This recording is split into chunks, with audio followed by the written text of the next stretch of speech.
Ladies and gentlemen, please welcome the President of the United States, Donald J. Trump.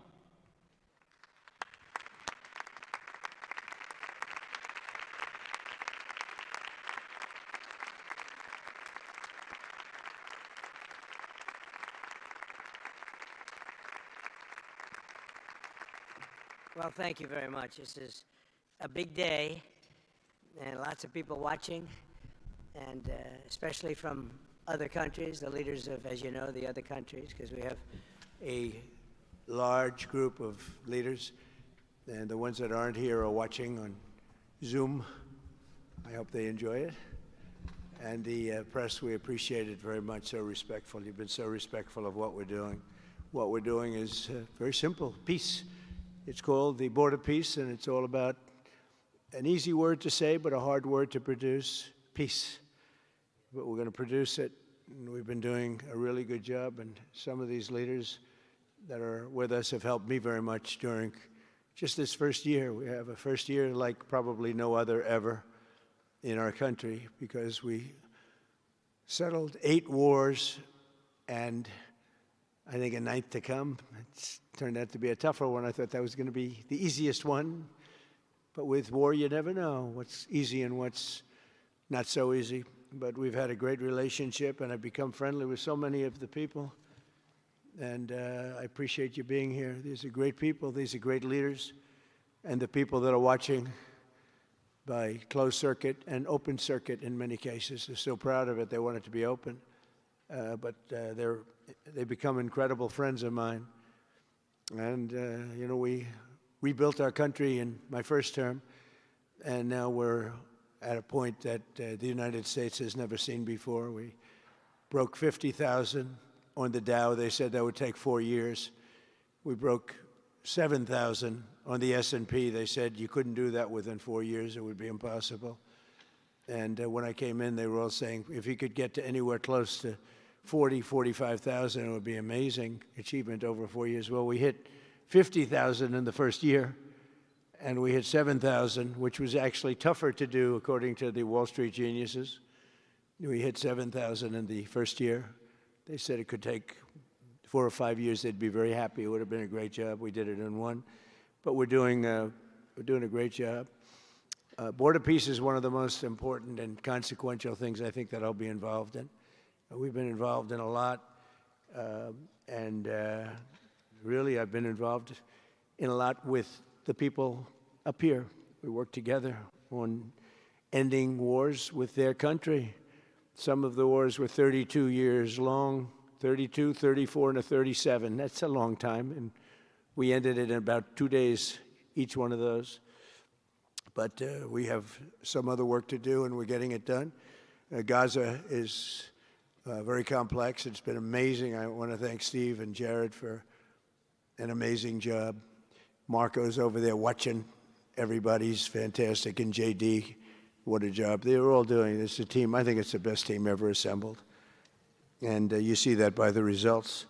So today is a tremendous honor to welcome you all to the United States Institute of Peace for the inaugural meeting of the Board of Peace. Very important. I believe it's the most consequential board, certainly in terms of power and in terms of prestige. There's never been anything close, because these are the greatest world leaders. Almost everybody's accepted, and the ones that haven't will be. You know, some are playing a little cute. It doesn't work. You can't play cute with me. But they're playing a little bit, but they're all joining, everybody. Most of them very immediately. A few that we really don't want because they're trouble. Take care of them. But this is the most prestigious board ever put together. You know, I've seen some great corporate boards. I've seen some great boards, period. It's peanuts compared to this board, because we have virtually everyone is the head of a country other than Johnny, but he's the head of soccer, so that's not so bad, right, Johnny? I like your job the best, I think. And by the way, your World Cup has set every single ticket record in the history of soccer. In the history, nobody's ever seen anything like it. The sales are virtually complete. Nobody's ever seen anything, so congratulations. You made a good decision. We did it together. Thank you, Johnny. Great guy. So I want to thank the many leaders and dignitaries who have traveled great distances and lengths for the important gathering that we're at right now. This building was built for peace, and nobody knew what to name it. And then Marco named it after me. I had nothing to do with it. I swear I didn't. I swear. I had no idea. They said, there's a surprise coming. I didn't know that surprise. I thought they were going to give me a lot of money or something, maybe cash. Could always use some extra cash. But I came and they stopped the beautiful beast. I got out very safely, I'm sure, and looked up, and there it said, Donald J. Trump on the building. And when I say that had nothing to do, nobody believes it, and that's okay. But I appreciated it. That was Marco and JD and a group got together and they did that, and I just thought it was very nice. And it makes me work harder. We're going to have to work harder. We're going to have to make this building much more important. It's brand new. They built it for peace, but nobody occupied it. You know, nobody knew what the purpose of it. But the architecture is so beautiful, and it was with the meeting rooms, the reception rooms. It's really amazing. Who would think that it was built without anybody in mind or anything in mind, and then the State Department took it over. They liked it. Marco came over one day. He saw this. He said, this building is great. And he actually claimed it, right? He claimed it. And that's what he does. Where is Marco? I said, Marco, is that true? You claimed this building. You took it away from about 5 groups that wanted it. That was done very quickly, very methodically. But it was really, really built so beautifully in such a beautiful building. But we work together to ensure the brighter future for the people of Gaza, the Middle East, and the entire world. I think that the Board of Peace, because it's mostly leaders and unbelievably respected people, but mostly leaders of Middle Eastern countries, countries from all over the world, and they've been very generous with money also. And the United States, which I'll say in a moment, is also very generous with money. Because there's nothing more important than peace. And there's nothing less expensive than peace. You know, when you go to wars, it costs you 100 times what it costs to make peace. We have a man at the end right there that's smiling because you learned that after 30 years of fighting, right? 30 years of fighting, we got it done. I want to thank you very much. That was a great thing you did. You and your new friend, they came to my office and they said, I've been fighting for 22 years. Now you're there for 23 years, right? But I've been fighting for 22 years. That's all I've done is fight this gentleman. And his counterpart was there for 7 years. He said, I've been there for 7 years. All I've done is fight this gentleman. And we had it worked out in about 24 hours, right? And it's been a good peace. And I think they've become friends. I'm not sure I'm allowed to say that, but I think so. I think they've become friends, right? Right. Great. Stand up. Stand up. These are 2 tough cookies, too. You think that was easy? It wasn't easy. These are 2 tough people, good people, but tough people. But, you know, we're in the Oval Office, and we were getting near. But the one was at one side of the room. I have 2 chairs right in front of the desk, the beautiful, resolute desk. One's over here. One's on the other side of the room. I said, folks, could you get a little closer? Well, I don't know. They felt very uncomfortable. You know, they've been killing each other for 32 years. So I say, can you get a little closer? After 1 hour, they were right next to each other. We made a deal. They hugged, they signed, and we had peace with 2 very important countries, and I'll never forget it. So they started off a little weak, and they ended up really strong, and you can be very proud of yourselves. It was a beautiful thing to see. Thank you. Look at that. Can you believe it? 32 years. Thank you. Thank you very much. But we're honored to be joined today by Prime Minister Rama of Albania. President, where is President Milei? You're another one, I'll tell you. Where is President Milei? I endorsed him. I'm not supposed to be endorsing people, but I endorse, when I like people, you know, I've had a very good record of endorsing candidates within the United States. But now I endorse foreign leaders, including Viktor Orban, who's here, and others. And I endorsed this gentleman, Millet. He was a little behind in the polls. He ended up winning in a landslide. I just endorsed the Prime Minister of Japan. She was in a tight race, but was probably going to win. And she won in the largest number in the history of Japan. So she likes me a lot. But it was an honor, and you're doing great. Oh, look, they're sitting right next, Victor. I think, but ultimately, I think I'm going to end up endorsing. Hey, look, as long as it works, it's okay with me. But the endorsement seems to be working in foreign countries, too, so that's good. But nice to have you both. Victor, nice to have you both. Very proud of you. The Prime Minister of another, really just a great guy, Pashinyan of Armenia.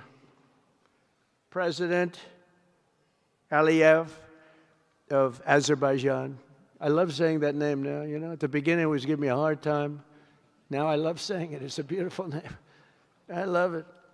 His Majesty King Hamad bin Isa Al Khalifa of Bahrain. Bahrain. Thank you. Thank you. Where are you? Where are you? He's so rich, he can sit there. He can sit wherever the hell he wants. You know, he could sit up in the corner. He could sit up top. He might take a piece of this building, Marco. He'll take 25% of the building for about $6 billion. Thank you. And you've been very generous also. We appreciate it. Prime Minister Hun Manet of Cambodia. Raise your hand wherever you may be. Because, yeah, hi, how are you? Congratulations. That was another one, right? We did a good job with that one. Prime Minister Madbouli of Egypt. Thank you very much, and say hello to the General/President. Okay. Prime Minister Orban of Hungary, who has my complete and total endorsement for election. Not everybody in Europe loves that endorsement, but that's okay. He does an unbelievable job. He's done an incredible job on immigration, unlike some countries that have hurt themselves, but they're working on it. But I just want to let you know, you have my total and complete endorsement, and I'm putting it out. I already did, but I'm putting it out again. And you're coming up with an election, and I think you should be good. I'll tell you, Millet did pretty well. He was a little down, right? And then he ended up winning in a landslide, so that's pretty good. You're going to do great, Victor. Thank you very much for being here. Appreciate it. You run a great country. A man that I really like a lot he's definitely tough. I don't want to fight him. President Prabowo of Indonesia. Thank you very much. Please, this is a big guy. I tell you, I said, how many people in Indonesia? He said, like 240 million. I said, no, say it again. How many? It's a big country you have. And you do a great job and respected by everybody. And thank you very much for being here. Thank you very much, Mr. President. President Tokayev of Kazakhstan, thank you very much. What a country that is. It's a wonderful country and a rich country, in case anybody has any question. We have some very rich people here today. President Osmani of Kosovo. President, thank you very much. Great job you're doing, too. Thank you very much. Prime Minister Sharif, I like this man, of Pakistan, because there was some fighting going on when I got to know him, and your Field Marshal, General, great general, great Field Marshal, a great guy. And I got to meet the Prime Minister. And he said in front of our Chief of Staff, Susie Wells, who's right here, he said, you know, nobody knows this, but I believe that President Trump saved 25 million lives when he stopped the war between us and India, right? You made that statement? I said 25 million lives? Could have been much more, actually. But it was really a beautiful thing. You said that in front of a group of people they walked out. They don't think about it, but you're talking about that kind of lives. That war was raging. Planes were being shot down, right? And it was Pakistan and India. And I got on the phone with both of them, and I knew them a little bit. I knew Prime Minister Modi very well, actually. But I got to know Pakistan through a little trade They were trying to make too good a deal, and I got a little upset with them. And in the end, they got what they wanted, right? And they made a good deal. And I got to like them, the prime minister, the field marshal, who's a tough man, a tough, good fighter, right? Good, serious fighter. I like good fighters, actually. And when I heard that they were fighting, I picked up a certain newspaper. I won't tell you which one, because it's fake news generally. But I picked up this newspaper, and I saw that Pakistan and India were really going at it. And then it got worse and worse, and many planes were shot down. It was all out. And I called them, and I said, listen, I'm not doing trade deals with you two guys if you don't settle this up. They said, no, that has both of them. They didn't want to do that. I said, no, it has to. If you don't do it, I'm not doing a trade deal. We're not doing a trade deal. And they do a lot of business with the United States, and they sort of softened up all of a sudden. Then all of a sudden I read where there was a little bit of a pullback by one, then the other, and all of a sudden we worked out a deal, right? But I said, if you fight, I'm going to put 200% tariffs on each of your countries, which essentially makes you not allowed, you can't do any business. One of them, I won't say which one, said, no, can't do that. They both wanted to fight. But when it came to money, it's not like money. When it came to losing a lot of money, they said, I guess we don't want to fight. And we solved that deal in 2-3 days, right? And we did. We said, these are two very powerful nations. These are two nuclear nations. And I don't want to say what was going to happen, but, bad things happen. So, Prime Minister, I want to thank you, because that was a very big deal. People have no idea. A lot of them say, oh, well, they weren't fighting. They were fighting. 11 jets were shot down, very expensive jets.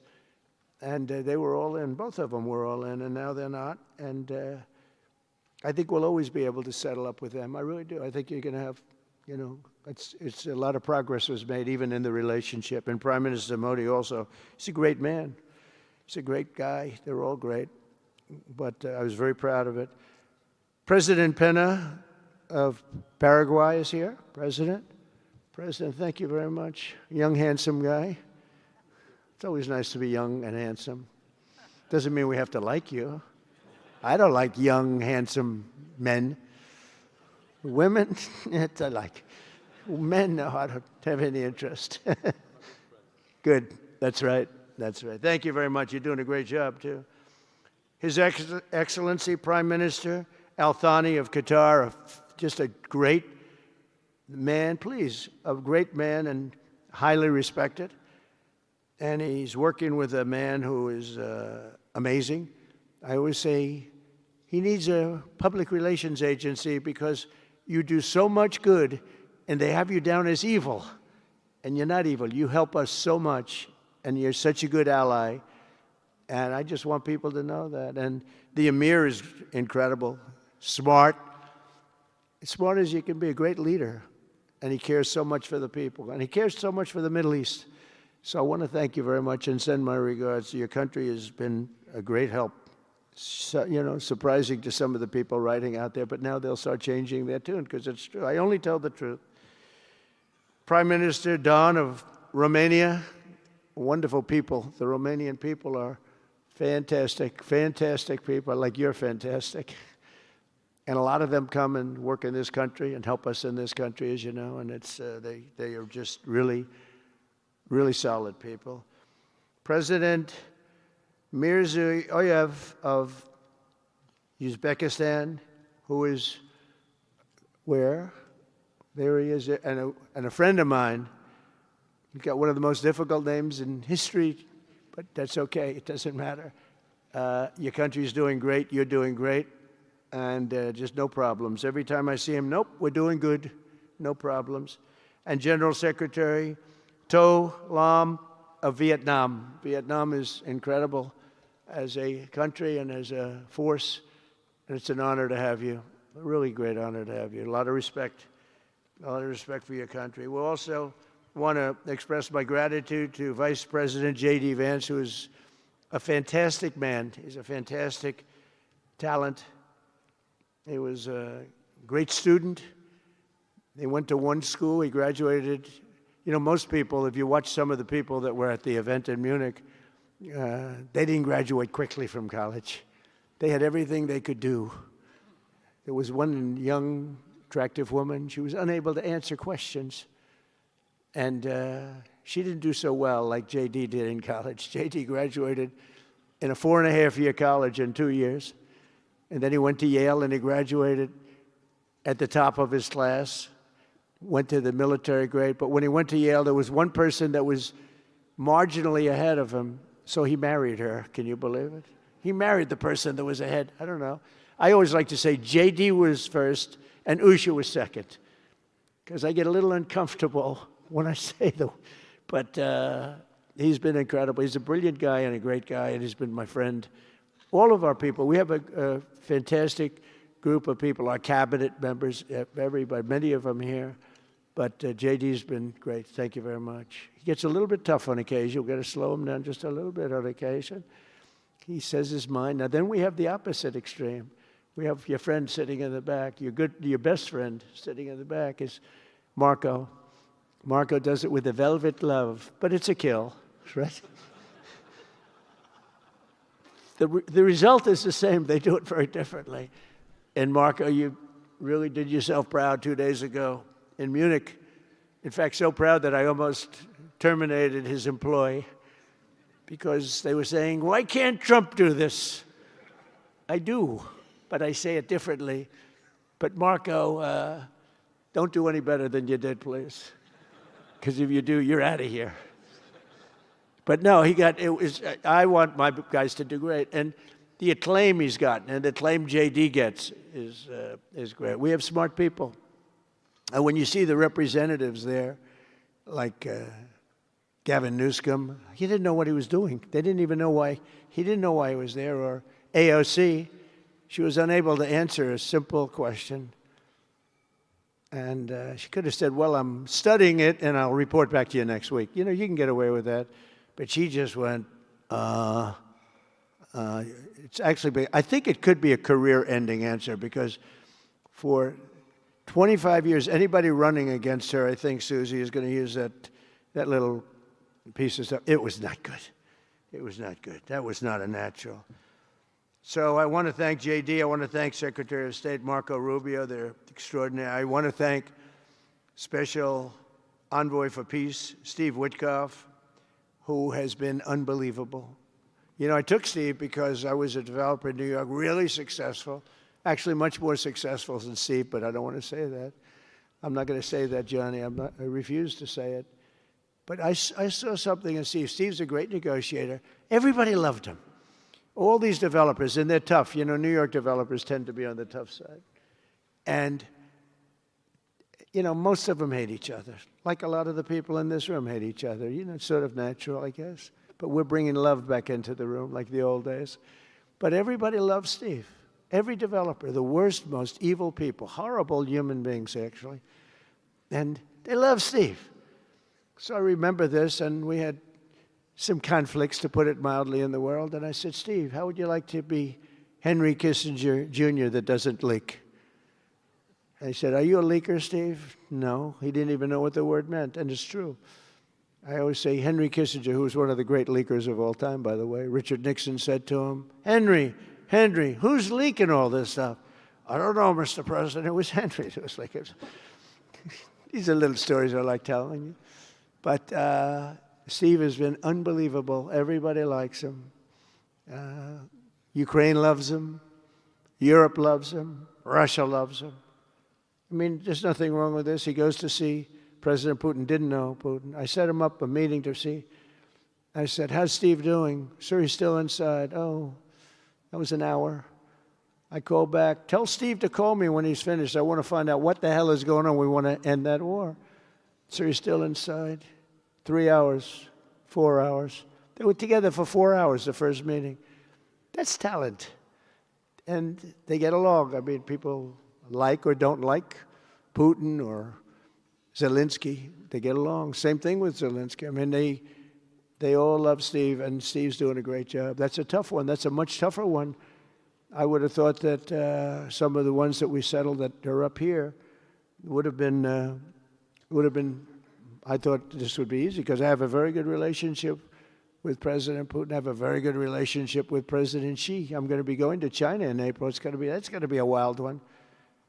I said, but we have to put on the biggest display you've ever had in the history of China. You know, last time I went to China, President Xi, he treated me so well. He gave me a display. I never saw so many soldiers all the same height, exactly the same height within a quarter of an inch. You can do that when you have 1.4 billion people. You know, lots of shoulders. Everybody was within about 1/8 of an inch the same height. I said, if they put their helmets down, you could have played pool on the top of their heads. And it was pretty amazing. But I said, you got to top it. He said, I'll top it. We're going to top it. We're going to have a lot of the people, most of the fake news back there is going to be going. So we have, Steve has done a great job. And then a little bit later on, we brought Jared in. Jared was responsible for the Abraham Accords, which is incredible. Nobody else could have done that. A very smart guy. And we're making Jared an envoy also, envoy of peace. They're both envoys of peace. And you couldn't get two. I tell you what, I watch these two guys. I say, at least we're covered from an IQ standpoint. These two guys walk into a room. And but people like them both, you know. They're good people. And they like them both. And they've had some very good meetings. They've had some very interesting meetings having to do with, as you know, Iran is a hot spot right now. And they're meeting, and they have a good relationship with the representatives of Iran. And, you know, good talks are being had. It's proven to be, over the years, not easy to make a meaningful deal with Iran. We have to make a meaningful deal. Otherwise, bad things happen. But we have to make a meaningful deal. But they have a great relationship with the representatives of Iran. They have a great relationship with the other one that they're really working on now. Because so many of these, I mean, as an example, Kosovo, Serbia. I did that one. Could you stand up, if any of you guys are, when you're here, just stand up for a second. Kosovo, Serbia. Stand up. What a job. Thank you very much. We appreciate it. So good. And you're getting along. And when you don't get along, you'll call me, and we'll get it solved, right? We'll get it solved. Thank you very much. Really good. And then again, Pakistan and India. That was a big one. And just, I think you should actually stand. Come, please. Stand just for a second. Pakistan and India, thank you very much. And I spoke to Prime Minister Modi. He's excited. He's watching us right now. Egypt and Ethiopia. We're going to get that, you know, there's a little dam that got built. Little dam, like maybe the largest dam in the world. Built and financed, of course, by the United States brilliantly. And having a little trouble getting water to the Nile. That's a tough situation, but we're going to get that solved. Armenia and Azerbaijan, we talked about. And again, thank you, fellas, very much. Great job. Great job. Thank you. Cambodia and Thailand. So incredible what you did, that you got together and it all worked out. They're watching right now on closed circuit. Thank you very much, and thank you. That was a big one, Cambodia and Thailand. These are nasty fighters, I have to tell you. These fighters are nasty. Now we talk about, you talk nasty fighter, you're nice guys compared to this. Congo and Rwanda. That was, and we've got them pretty peaceful. There's little flare-ups every once in a while. I'll get a call once a week. Sir, there's a flare-up in the Congo again. We'll get it straightened out, right, Susie? We'll get it straightened out. And Israel, as you know, with, you could say Israel in numerous countries if you want to really know the truth, but Israel and Iran, and we'll see where that goes. But when you think of Israel, we've done the biggest thing of all. We have peace in the Middle East right now. That's bigger than people said it couldn't be done. For 3,000 years, they've been talking about Middle East. They said it couldn't be done. And you look at what's happened in Gaza. And one of the keys to it was when we took those beautiful, magnificent, we just ordered 22 more of them, updated model. The B-2 bombers are incredible. I never understood the B-2 bomber. I'd watch, it's a wing. And I've never quite understood that, Johnny. I'd look at it, I'd say it was beautiful, but what does it do? It carries very big bombs. And it went into Iran, and it totally decimated the nuclear potential. And when it did, when it decimated that, all of a sudden we had peace in the Middle East because there was a black cloud hanging over the Middle East, and if that wasn't done, that cloud would have been there. And countries like Saudi Arabia, countries like Qatar, countries like, nobody could have signed. You would have had that threat. Nobody could have had, you couldn't have had peace in the Middle East. So now we may have to take it a step further, or we may not. Maybe we're going to make a deal. You're going to be finding out over the next probably 10 days. But this meeting today is proof with determined leadership, nothing is impossible. When I took office, the war in Gaza was raging with thousands of people being killed and no end in sight. Today, thanks to unrelenting diplomacy and the commitment of many of the great people in this room, we have 59 countries signed up on Gaza. Think of that. We have, it's amazing. But all the people, many, really so many in this room, the war in Gaza is over. It's over. There are little flames, little flames. Hamas has been, I think they're going to give up their weapons, which is what they promised. If they don't, it'll be, they'll be harshly met, very harshly met. They don't want that. All the stuff like they don't mind dying. They told me that's not true. Everyone said, oh, they don't mind dying. No, they don't want to die. They said, we don't want to die. People don't want to die. The ceasefire was held, and every last remaining hostage, both living and dead, has been returned back home. Think of that. That was an impossibility. And we did hundreds of hostages, but the last 20, and I always said to Steve and Jared, I said, the last 20 are going to be very tough, very, very tough. And we got them back. We got the living back, and then we only got about 16 of the dead, and we said, well, you got to get them all. You promised them all. And they dug and dug and dug. You can imagine it's a job that's brutal. And Hamas really did a lot of that work. And you got to give them credit for that. They brought the last one home a week ago, and we got all 28 of them, living and dead. The amazing thing, because I've never seen anything quite like it, the parents of the dead, they knew their boy was dead. This case, boys, all boys, men, but to the parents' boys. They knew their boy was dead. They wanted that dead body as much as if he were alive. And when they got them back, there was great sadness, but there was great joy, too. They wanted it as much as the people that got their sons back alive. But we got a lot of people before those 20, Steve, what nobody talks about. But, hundreds of people. We did a good job, and you guys did a fantastic job. I want to thank every nation that helped us achieve this monumental breakthrough, saving countless lives, and really bringing peace and bringing the concept of peace, because nobody thought peace in the Middle East. I've always heard peace in the Middle East is impossible, and it's turned out not to be. And we do have some work to do with Iran. They can't have a nuclear weapon. It's very simple. You can't have peace in the Middle East if they have a nuclear weapon. And they can't have a nuclear weapon, and they've been told that very strongly. Since the hard-won ceasefire of last October, the United States and our partners have facilitated the delivery of vast amounts of humanitarian aid, numbers that nobody's ever seen before. In November, the United Nations Security Council unanimously approved the Board of Peace. And last month in Davos, we welcomed over 24 members to this very important new organization. And we are very closely working with the United Nations. In fact, I'm going to speak to the Secretary General in a little while. He's a good man. And I've had a good relationship. Other than in my last speech, they did turn off my teleprompter. I got up there. My teleprompter didn't work. I'm sitting in front of all of you people and more. I had no teleprompter. I knew I was in trouble because I'm walking up. The teleprompters are over here. I had the most beautiful speech ready. I was all set to knock them dead. First, I had an escalator that stopped. You know that. It's going up. Boom. It's lucky my movie star first lady was in front of me because I put my hand on a certain part of her body, and I was able to stop my fall. Otherwise, because she had no trouble. I said, boy, that was a very sharp stop, Johnny. So I said, that was strange. I've been on a lot of escalators. That's never happened before. Usually it stops very slowly. This was just boom. But our First Lady was right in the proper location for me. I'm waving to people, and she was holding on a little tighter.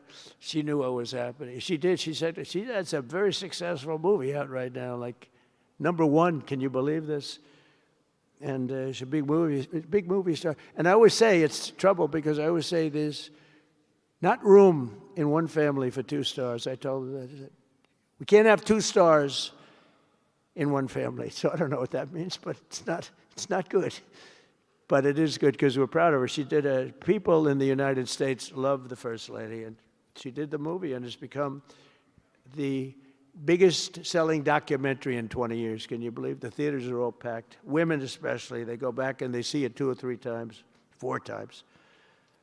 But together we're committed to achieving a Gaza that is properly governed throughout. The whole area is going to be, so many countries that have really nothing to do with the Middle East, but they're maybe somewhat close by. They're all involved. They want to go in and fight. They tell me all the time, we'd like to send soldiers to fight if it's necessary. And I don't think it's going to be necessary. We have 2 countries that want to go in and do a number on Hamas. I said, I really don't think I hope it's not going to be necessary, because they made a promise, and they promised me, get rid of their weapons. Looks like they're going to be doing that, but we'll have to find out. But it's no longer a hotbed of radicalism and terror. And to end that, we have today, and I'm pleased to announce that Kazakhstan, Azerbaijan, UAE, Morocco, Bahrain, Qatar, Saudi Arabia, Uzbekistan, and Kuwait have all contributed more than $7 billion toward the relief package. That's great. Thank you, fellas. Thank you.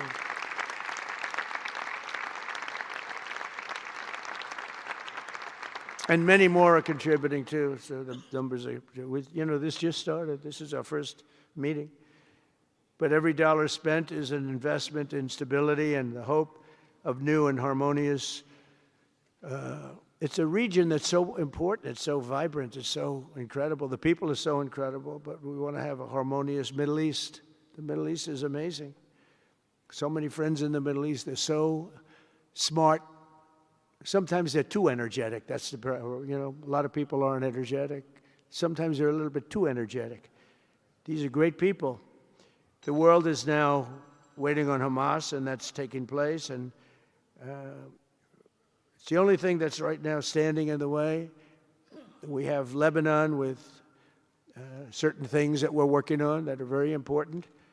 We have to solve the problem of Lebanon, but it's relatively small in terms of what's been done. And again, the key was getting rid of the nuclear potential, because Iran would have had a nuclear weapon based on everything we found out since within 1 month. We can't let that happen. So many of our friends in Europe are attending today, and we're eager to have them become full members. They all want to become full members, and we've had a great response from Europe.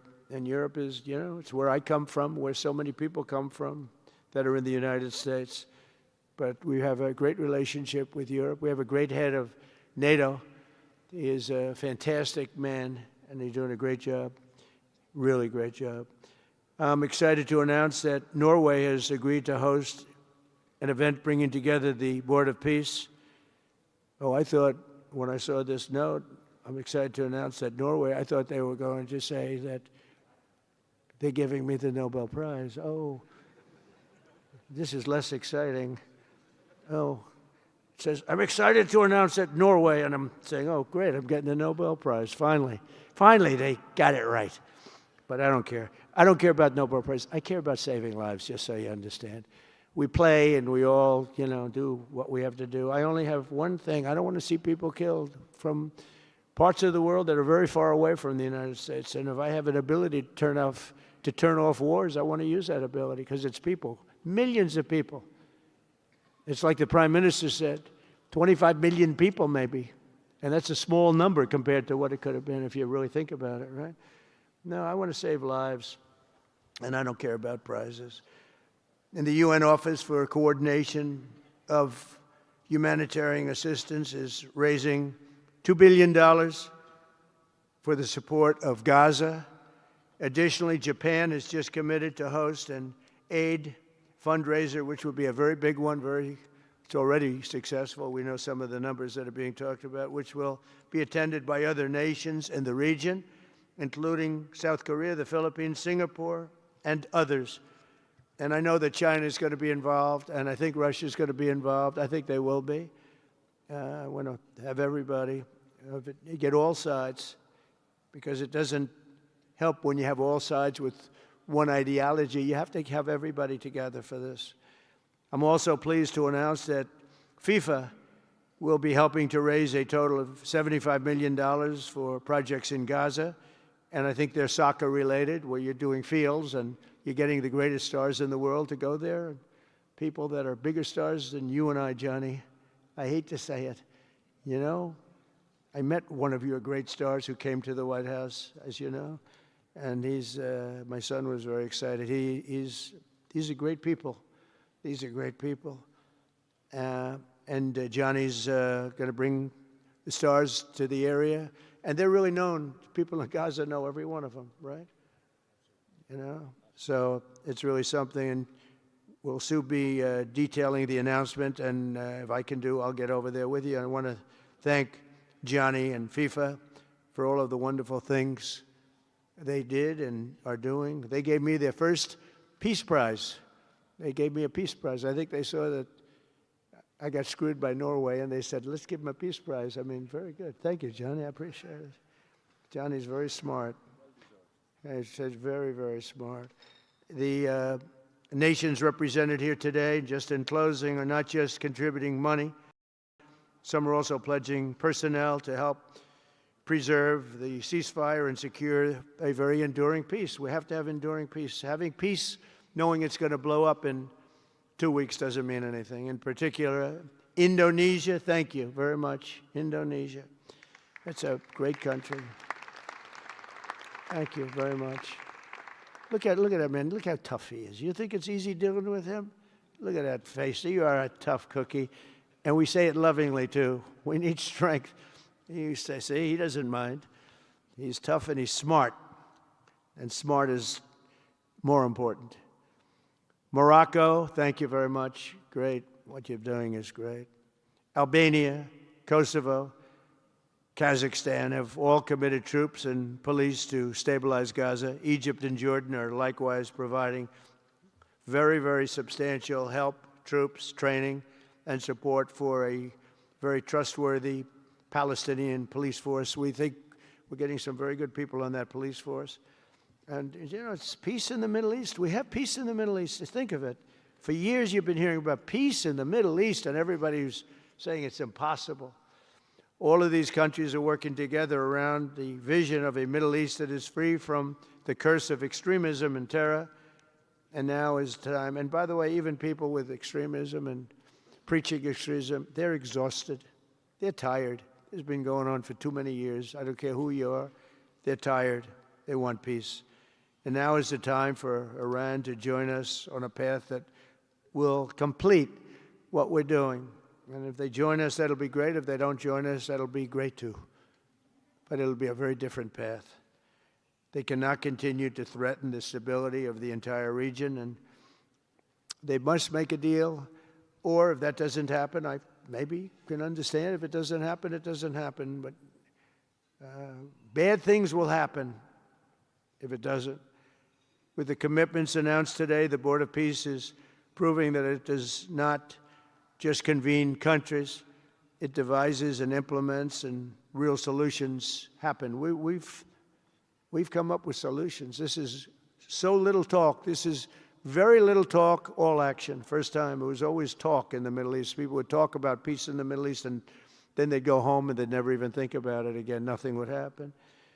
We're providing a model for how responsible sovereign nations can cooperate to take responsibility for confronting problems in their own regions. The Board of Peace is showing how a better future can be built, starting right here in this room. And I want to let you know that the United States is going to make a contribution of $10 billion to the Board of Peace. Thank you.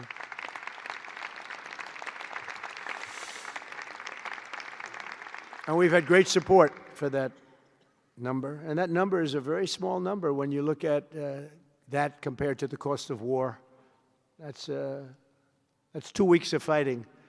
It's a very small number. It sounds like a lot, but it's a very small number. So we're committed to $10 billion. Together we can achieve the dream of bringing lasting harmony to a region tortured by centuries of war, suffering, and carnage. They say 3,000 years. And hopefully we can lift up the eyes of the world to envision how other intractable conflicts can be settled. So many conflicts, they say, are impossible to settle, and we get them settled. We got, of those 8 that we settled, most of them were said to be not settleable. And they not only got settled, they got settled within days. More impossible problems can be solved as we go along this very beautiful path. I think it's a beautiful path. I think it's such an important day. Even the weather's beautiful. We walk in, it's beautiful. Everything's beautiful. But the ancient wounds can be healed, and they are indeed ancient. This has been going on for so many centuries that our entire planet will be a better, safer, more beautiful, and more peaceful place for us all. We're going to be working with the United Nations very closely. We're going to bring them back. I think the United Nations has great potential, really great potential. It has not lived up to potential. The 8 wars, I never even spoke to them about one of them, and I should be speaking to them about all of them. Someday I won't be here. The United Nations will be, I think, is going to be much stronger. The Board of Peace is going to almost be looking over the United Nations and making sure it runs properly. But we're going to strengthen up the United Nations. We're going to make sure its facilities are good. They need help, and they need help money-wise. We're going to help them money-wise. And we're going to make sure the United Nations is viable. And you have some very good people at the United Nations, can do a good job. But as I said, I've said it for years, United Nations has tremendous potential. A lot of people didn't like when I said it. They said, oh, you shouldn't say that because, you know, we don't care about the United Nations. No, it's really very important, and I think it's going to eventually live up to potential. That'll be a big day. So I want to thank everybody for being here. You're my friends. You're great leaders. You're great people. And I can honestly say, you know, you're strong leaders. You're tough leaders in many cases. And every single one that I'm looking at that's right here, I've gotten to know and I've gotten to respect. And really, you're friends of mine. And if I can help you at all, you let me know. But this is going to be something, the Board of Peace will be something that, the likes of which I don't think anybody's seen before. And thank you all very much. It's a great honor. I'm going to ask JD Vance to come up and say a few words. Thank you very much.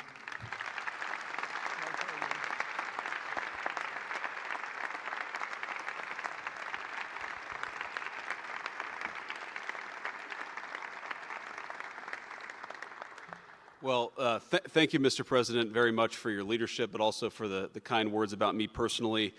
I knew exactly what I wanted to say, but then after the President said that I was so smart and that I didn't want to repeat our Congresswoman who froze for 20 seconds over in Munich, now I'm tempted, sir, just to freeze for 20 seconds and just stare at the cameras, and maybe they'll say nice things about me like they do about Congresswoman Cortez.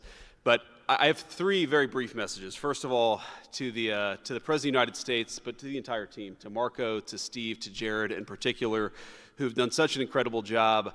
I think what this Board of Peace represents is a recognition that if you actually have a President of the United States and a team that's committed to diplomacy, it can actually work.